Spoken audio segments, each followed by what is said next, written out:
Most of you have probably heard of the Foo Fighters. I'm talking about the rock band who produced songs like The Pretender and Everlong. But the name Foo Fighters wasn't conceived by Dave Grohl or any of the other band members. In fact, the term Foo Fighter goes back over 75 years, all the way back to World War II.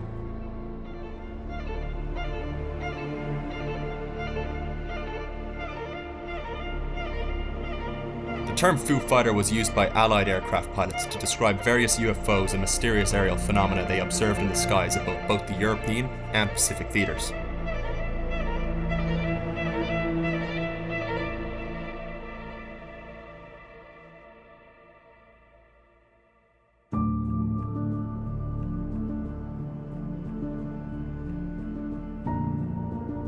The term Foo Fighter first appeared in 1944.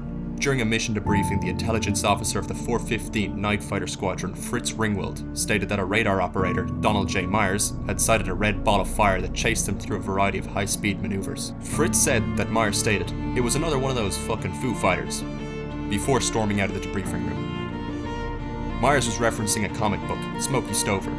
From then on, the men of the squadron began calling these unexplained incidents Foo Fighters. But what were these incidents? Pilots flying over the European theatre report fast-moving, round-glowing objects stalking their aircraft. They were described as fiery and ranging in colour from red to white to orange. Some pilots stated that the object would toy with them as they flew through the dead of night, making wild twists and turns in the air, before simply vanishing. Other pilots reported that the objects flew in formation with the aircraft, behaving like intelligent beings while maintaining complete passive behaviour, not once becoming hostile. Allied militaries took these reports very seriously. They suspected these mysterious sightings to be secret German or Japanese technology. But when shot at, nothing would happen. No crashes or evasive maneuvers. Upon further investigation, they discovered that Axis pilots had reported similar sightings. On the 13th of December 1944, the Supreme Headquarters Allied Expeditionary Force in Paris issued a press release. This press release was promptly featured in the New York Times, where the phenomena were described as new German weapons. Other papers would pick the story up, but using the term Foo Fighters. In January 1945, the mystery would be featured in Time magazine with the title Foo Fighter. It described balls of fire that had closely followed US Air Force night fighters for over a month. All pilots that observed these fireballs agreed on one thing, that they could follow the aircraft perfectly at high speed.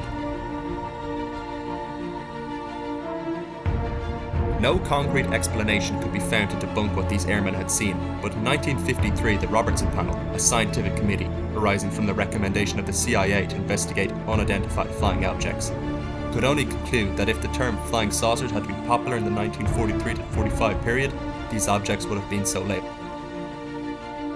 While certainly more prominent in the war, there have been sightings as recent as 2021 of Foo Fighters. A Pakistan International Airlines spotted a Foo Fighter over the city of Karachi in January of 2021 while piloting domestic flight PK304.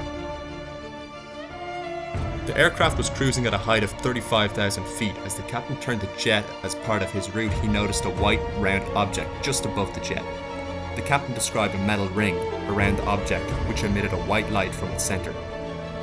UFO sightings seem to be less common in recent times, likely due to a decrease in superstition across the general human population. But that doesn't mean the sightings across the 20th century are without merit. Various branches of the US government, including the CIA, have actively investigated sightings. Take Project Blue Book, for instance, a topic we'll talk in detail in a future video.